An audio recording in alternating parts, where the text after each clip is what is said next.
دنیا کی سب سے خطرناک جنگ شاید آنے والی ہے۔ ایک طرف ہے مشرقی وسطی کی سب سے بڑی فوجی طاقت اسرائیل اور دوسری طرف ایران خطے میں اثر و رسوخ کی وجہ سے پوری دنیا کی توجہ کا مرکز ہے۔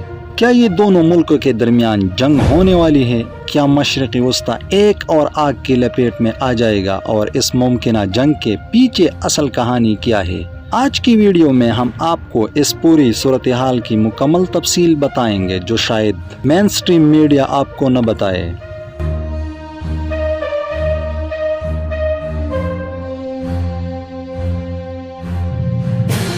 ایران اور اسرائیل کی دشمنی نئی نہیں ہے بلکہ کئی دہائیوں پرانی ہے۔ 1979 ایران میں انقلاب آیا، آیت اللہ خمینی کی قیادت میں اسلامی جمہوریہ قائم ہوئی۔ تب سے ایران نے اسرائیل کو ایک ناجائز ریاست قرار دے دیا۔ تب سے لے کر آج تک ایران فلسطین کی حمایت کرتا رہا اور اسرائیل ایران کو اپنا سب سے بڑا خطرہ سمجھتا رہا ہے۔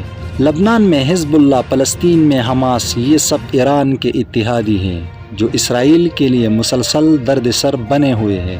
اسرائیل کو خطے کے سب سے جدید فوجی طاقت سمجھا جاتا ہے۔ اسرائیل کے پاس دنیا کی بہترین انٹیلیجنس ایجنسی موساد ہے۔ اسرائیل کے پاس جدید ترین F-35 طیارے، آئرن ڈوم دفاعی نظام اور خفیہ ایٹمی ہتھیار موجود ہیں۔ اسرائیل نے شام میں ایران کے ٹھکانوں پر بار بار حملے کیے اور ایران کے جوہری سائنسدانوں کو بھی ٹارگٹ کیا ہے۔ اسرائیل کھل کر کہتا ہے کہ وہ ایران کو ایٹمی طاقت نہیں بننے دے گا، چاہے اس کے لیے جنگ ہی کیوں نہ لڑنی پڑے۔ ایران بھی کسی سے کم نہیں۔ ایران کے پاس دنیا کی سب سے بڑی بیلسٹک میزائل فورس میں سے ایک موجود ہے۔ ایران کے پاس شہاب اور پتہ جیسے میزائل ہے جو اسرائیل تک مار کر سکتے ہیں۔ ایران نے پورے خطے میں اپنے اتحادی بنا رکھے ہیں۔ شام، لبنان، عراق اور یمن میں ایران کے حمایت یافتہ گروہ متحرک ہیں۔ اگر جنگ ہوتی ہے تو یہ صرف اسرائیل اور ایران تک محدود نہیں رہے گی بلکہ پورا مشرقی وسطی لپیٹ میں آ سکتا ہے۔ امریکہ، روس، چین سب اس کھیل کا حصہ ہے۔ امریکہ ہمیشہ سے اسرائیل کا مضبوط اتحادی ہے اور ایران پر سخت پابندیاں لگا چکا ہے۔ روس اور چین ایران کے قریب ہیں اور ایران کو اسلحہ فراہم کرنے میں دلچسپی رکھتے ہیں۔ اگر جنگ ہوتی ہے تو عالمی طاقتیں خاموش نہیں رہے گی بلکہ اپنے اپنے مفادات کے مطابق میدان میں اتریں گی۔ اس کا مطلب ہے کہ یہ جنگ تیسرے عالمی جنگ کی طرف بھی جا سکتی ہے۔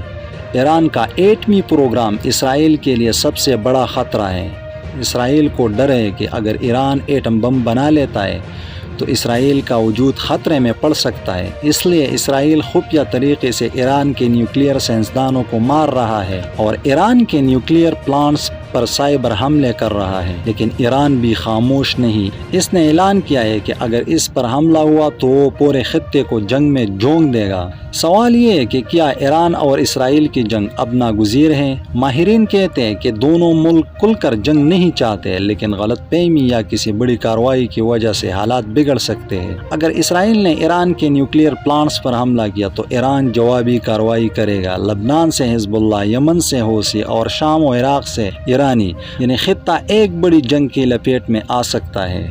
ایران اور اسرائیل دونوں کو اپنے اختلافات مذاکرات سے حل کرنے چاہیے، ورنہ صرف مشرقی وسطی نہیں پوری دنیا تباہی کی طرف جا سکتی ہے۔ دوستو، آپ کا اس بارے میں کیا خیال ہے؟ کیا آپ سمجھتے ہیں کہ ایران اور اسرائیل کی جنگ ہونے والی ہے؟ کیا عالمی طاقتیں اسے روک سکتی ہیں؟ کمنٹ میں اپنی رائے ضرور دیں۔